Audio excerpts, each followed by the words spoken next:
Hello guys, today I'm going to tell you about that Capybobo token. Now before start the video, let's share my legal disclaimer. This video is only for educational purpose. Do your own research for the investing. According to the white paper, Capybobo is building a next generation Web3 native or toy IP, merging gaming, collectibles and real world design.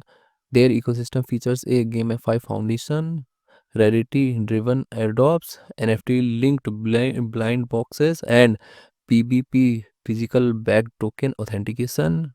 Capybobo is a Web3 gaming project blending play to earn mechanism with physical collectibles through NFTs and token rewards.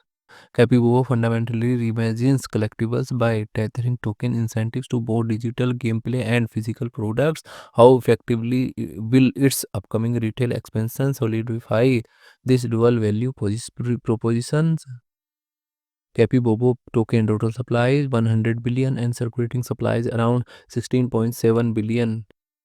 PYBOBO token. PYBOBO token is listed on gate.io, MEXC and other exchanges.